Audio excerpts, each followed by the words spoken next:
A class of first year BTech student is composed of 4 batches ABCD each containing 30 student. तो एक first BTech के 4 batch हैं, मतलब 4 section है ABCD. सो ABCD 4 section है, each में 30 स्टूडेंट है. ठीक है.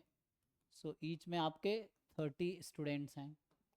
एंड ये कह रहा है कि it is found that the sessional marks of the student engineering drawn in both C, I think क्या बोलना चाह रहा है, it is found that the sessional marks of the student in engineering drawn in both C have mean of this sessional. ये I think बीच में कुछ missing है. Both C का मतलब क्या हुआ? बोथ सी एंड समथिंग होना चाहिए ना. It is found that Yes, sessional sir. Marks of a student engineering drawn in both C. Both C का क्या मतलब हुआ? सी तो एक ही है. तो दो सेक्शन में बोथ सी एंड डी या सी एंड ए कुछ ऐसा होना चाहिए था. देखते हैं आगे क्या है. The mean and standard deviation of the marks of the entire class.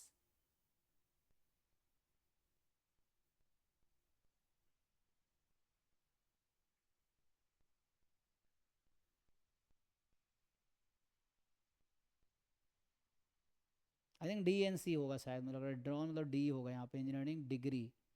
D in both C have this. The mean and standard deviation of the marks of the entire class are 5.5 and 4.2 respectively.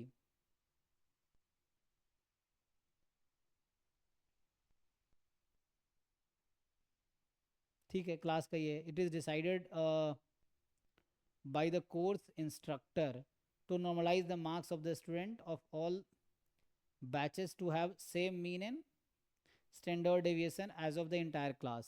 Due to this, marks of the student in batch C are changed from 8.5 to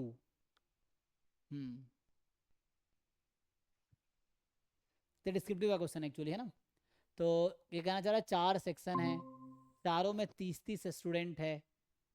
और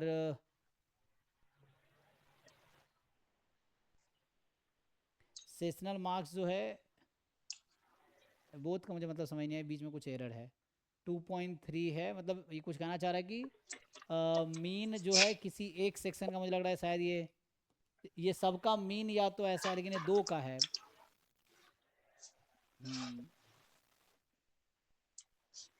and standard deviation 2.3 है. और पूरा overall mean जो है, overall जो mean है आपके पास, so mu sigma ना लिख के मैं ऐसा लिखता हूँ, ये किसी दो का है एक्चुअली. ये मुझे लग रहा है कि एक्स बार सी डी का, मान लो सिग्मा सी डी का है. और ये एक्स बार ओवरऑल मीन आपको दे रखा है 5.5 and overall standard deviation overall है आपके पास 4.2. ये ऐसा है, इसका फॉर्मूला आता है. तो अब नॉर्मलाइज करना है. तो सी का मार्क्स कह रहा है मान लो 8.5 है, तो अब उसका मार्क्स क्या हो जाएगा?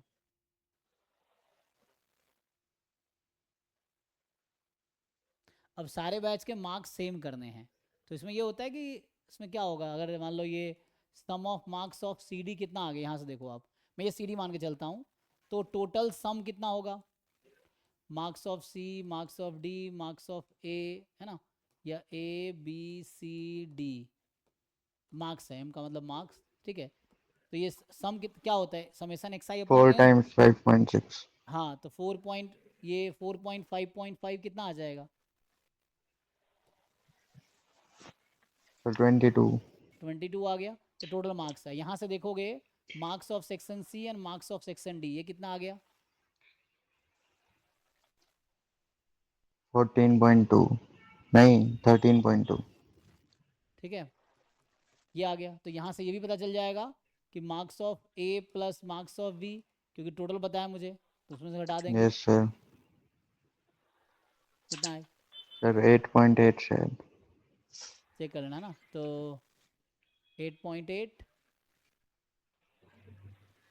ठीक है, तो ये हो गया. अभी देखो, अब स्टैंडर्ड डेविएशन यहाँ पे है. अब मुझे पूछना क्या चाह रहा है कि ऐसा करना है कि same mean and standard deviation of that entire class, पूरे क्लास के मीन को इक्वल करना है जी.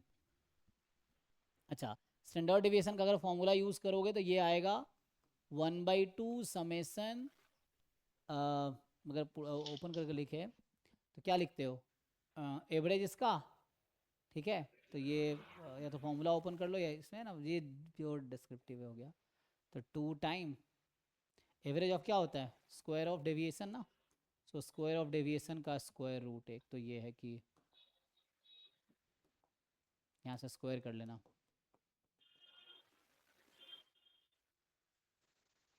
23 का स्क्वायर कितना होता है, स्क्वायर कितना आएगा 2.3 का स्क्वायर,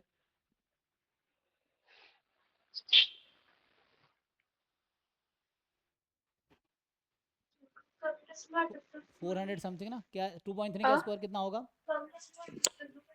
सर 529. होळी असं मी सकाळी घेतलेली पण सो कितना 561, नहीं सर 529. 529, तो 5.29 हो जाएगा ये। सो ये है, और इसका फॉर्मूला, अच्छा मैं भी सिर्फ एवरेज के बेस पे ट्राई करता हूँ। तो यहाँ से क्या हो गया, अब हमें क्वेश्चन ने ये कहा था ना, अच्छा 4 इक्वेशन 4 वेरिएबल है ना, पता है क्या होगा, 4 इक्वेशन है 4 वेरिएबल है, वैल्यू नहीं आ जाएगी, तो इसीलिए एक्चुअली दे रहा है ये। तो आप वेरिएंस का फॉर्मूला क्या जानते हैं, हम लोग जानते हैं expectation of x square minus E x का होल स्क्वायर।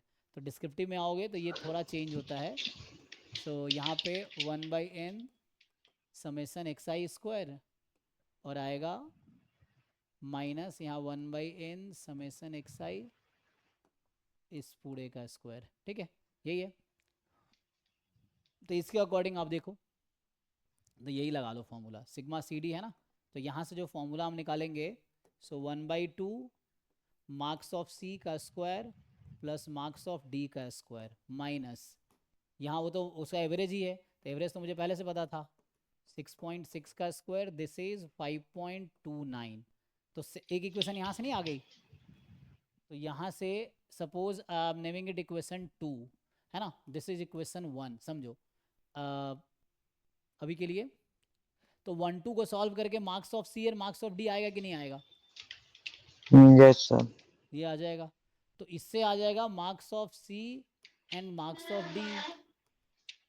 अच्छा, हमें सबका मार्क्स मिल जाएगा, हमें नॉर्मलाइज करना था इसको। नॉर्मलाइज करने का मतलब है कि सबका सेम मीन और सेम वेरिएंस करना है, तो उसके अकॉर्डिंग कर देंगे ऐड सब ट्रैक करके, है ना। Yes, sir. फिर मैं कर लूंगा सर. हो जाएगा, समझ आ गया ना क्या करना है आपको। Yes, sir. Yes, sir. हाँ, तो फिर सबका इक्वल कर देंगे, फिर सबके देखेंगे मार्क्स पता चल सी गया का अब तो. एक्चुअल मार्क्स और उससे कितना दूर है एक्चुअली, ये देखना पड़ेगा।